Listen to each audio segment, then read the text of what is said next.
everyone, welcome to GhostyPlans. Today I'm going to talk Preptober and how I plot. So Preptober is where you get ready for NaNoWriMo, but NaNoWriMo is no longer a thing. So I do Rough Draft Challenge, and Rough Draft Challenge is basically a writing challenge. You pick your goals and you try in the month of November to hit that goal. So Preptober, I've been plotting, and this book that I'm working on, I just write for fun. So I'm not writing for any particular like publishing or anything, just for fun. And this book I got 55,000 words into, and then realized that maybe I do need to plot. So this is how I plotted, and I really liked it, so I'm sharing it with you guys. So first of all, I get out a piece of paper and I go scenes, and I know that I'm doing Save the Cat, so I write Save the Cat, and then I go through and I do bullets, and I just go all the way until Save the Cat's done. And Save the Cat has like the opening image, theme stated, and what I do instead of numbers is I actually put like opening image. But for this, we're just gonna do numbers. And then I plot out what the opening image is gonna be. So the opening image could be character is in a tree. And then, so what I do is I get a sticky note out and I say Save the Cat 1 is the opening image, so character in a tree. Maybe she's stuck in a tree. Why is she stuck in a tree? Why is she stuck in a tree? Well, maybe she's trying to save a cat or whatever,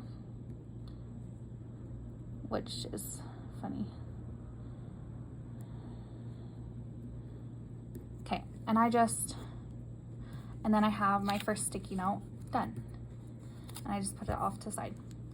And then when I'm done with that, I cross it off. So I have it plotted. And I go Save the Cat 2. I'll just stick on like that. And generally I leave myself more room to stick them on, but that's okay. And then Save the Cat 3, we'll go like that. And I'll just go down and cross them off until I have a stack of sticky notes. And then I'll go to Romancing the Beat, because I know that's what I'm gonna do, Romancing the Beat.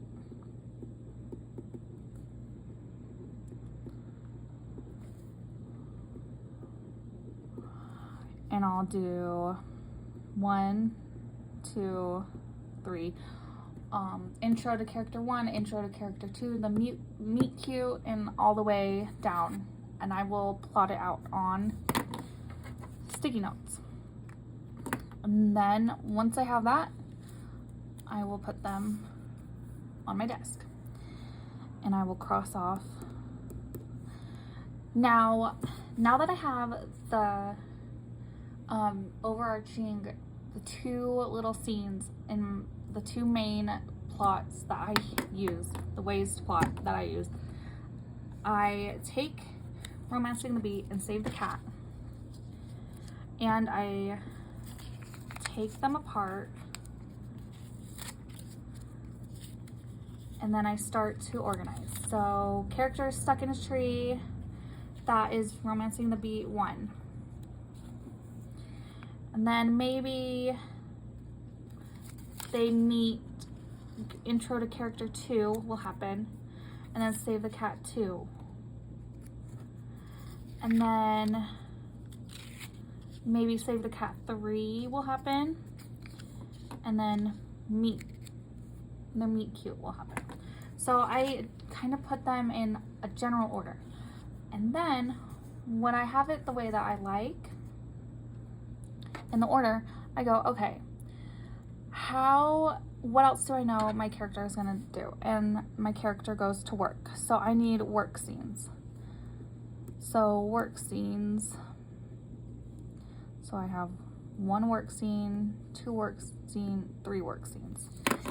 And so I get out, I plot the sticky notes, I write down like work scene, cute guy comes in. Let's do cute guy.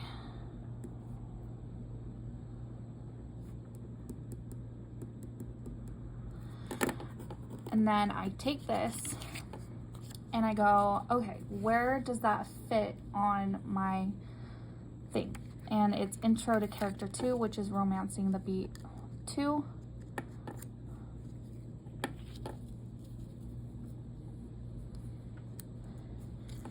And then work scene 2 might happen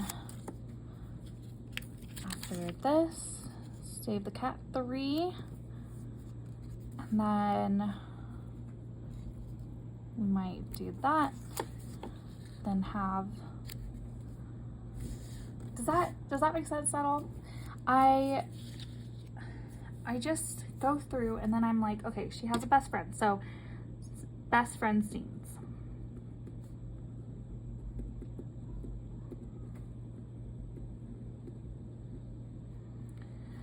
And I go 1, 2, 3, and then I'll get out a different color sticky note and do best friend 1, best friend 2,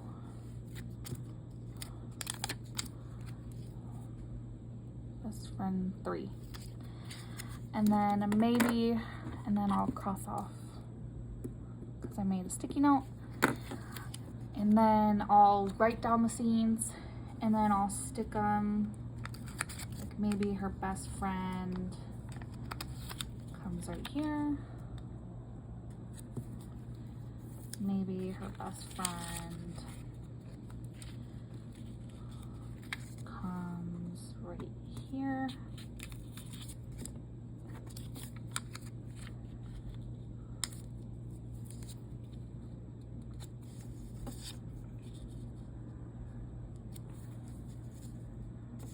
And then I just go through the points of the book like that. And I puzzle it together and sculpt it the way that I want it to go. So I have, by the end of it, I have a long stream. Generally, I like to do Act 1, and then Act 2, and then Act 3. I have, Act 2 might even be split into 2 columns, but I have 4 columns of sticky notes that I can place on my notebook like this. And I just stick them in my notebook or on my wall, and I have these guys. Now, once I sit on it for a while and I like the order and I like kind of the direction that I'm going, I get out, I just have this used piece of washi. I get out washi tape and I just tape it. And that way it doesn't come out of order, because I have toddlers. Well, I have a preschooler and a toddler, so things are gonna get out of order. So I just washi tape them. That way I can still move, but they're washi taped. So when they're in my notebook, they're fine. So that is how I plot. I do a little bit of sculpting, a little bit of puzzling. I don't know, I kind of like Sarah Cannon idea of being a sculptor. Like, that really resonates with me more than being a puzzler, because I don't write out of order. I just plot and then add more and more layers. So as I keep going, I'll add and sculpt, and that is how I plot. So this is my little Preptober pearl of wisdom. Comment down below how you plot, if this made any sense, and if you're doing Preptober, I would love to know, and I'll see you in my next video. Bye.